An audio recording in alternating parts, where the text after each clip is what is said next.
नमस्कार मैत्रिणींनो, ही पाहिली कशी थाटात बसलेली सिमला मिरची. अगदी सगळ्यांना स्वतःमध्ये तिने सामावून घेतलेलं आहे. अशी ही सिमला मिरची दिसायला सुंदर आणि ताटात वाढायला देखील अतिशय छान, रुचकर अशी ही शिमला मिरचीची मस्त रेसिपी आज आपण पाहणार आहोत.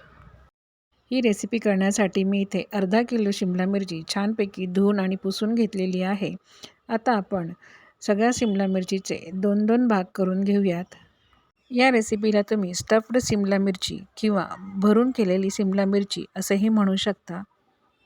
मिरचीचे 2 भाग केल्यानंतर त्यातल्या बिया ह्या अशा प्रकारे काढून घ्यायच्या. मागचे देठ देखील हे काढून घ्यायचे आहे.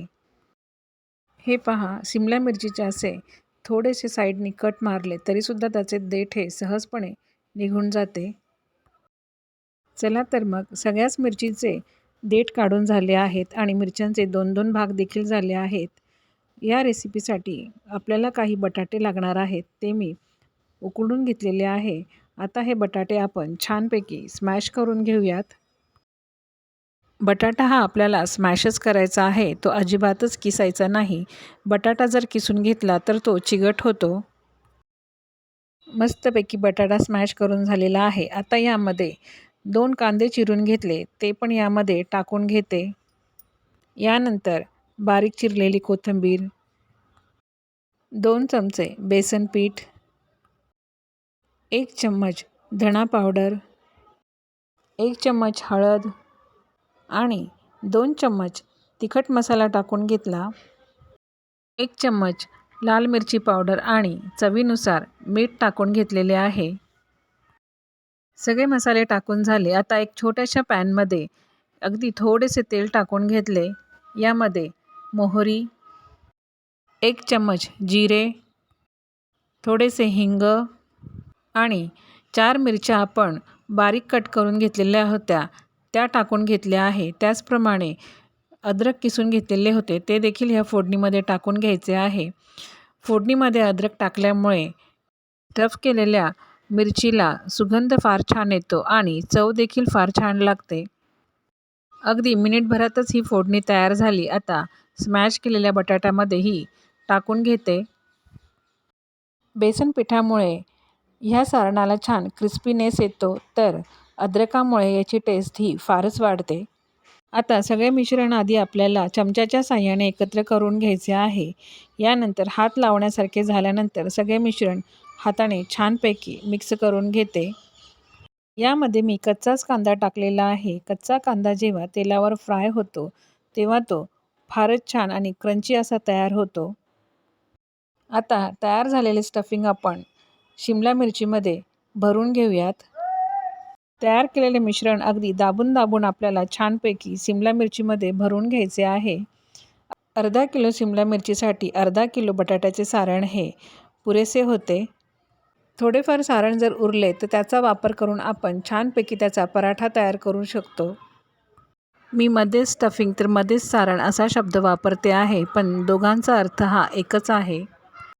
सगळ्याच मिरच्यांमध्ये सारण भरून तयार झालेले आहे. आता आपण ह्या सगळ्या मिरच्या मस्तपैकी शॅलो फ्राय करून घेऊयात. शॅलो फ्राय म्हणण्यापेक्षा अगदी थोडेसेच तेल कढईमध्ये टाकून घेतले. शॅलो फ्राय म्हणजे मी टाकलेल्या तेलापेक्षा तेलाचे प्रमाण हे थोडे जास्त असते. तुम्ही शॅलो फ्राय केले तरी देखील चालेल, पण त्यावेळेस त्या शिमला मिरची ह्या थोड्याशा तेलकट होतील.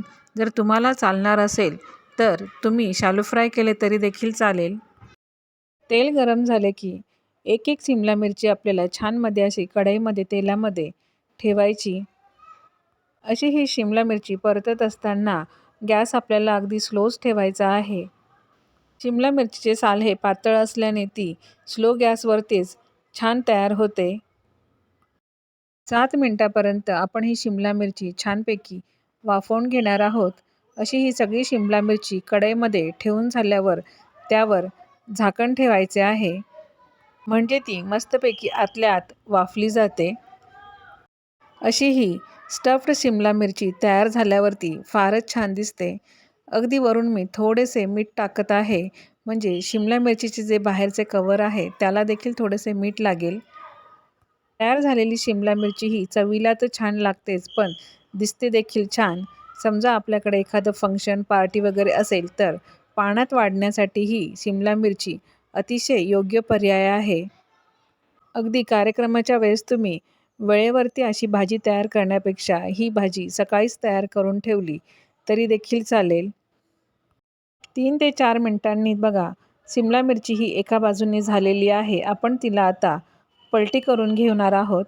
एका बाजूने पहा किती छान रंग आलेला आहे. आता दुसऱ्या बाजूने देखील आपण अशीच ती 5 मिनिटं शिजवून घेणार आहोत. त्यासाठी अगदी थोडेसे तेल यावरती टाकून घेतले. पुन्हा झाकण ठेवून आपण आता तिला 5 मिनिटं शिजवून घेऊयात.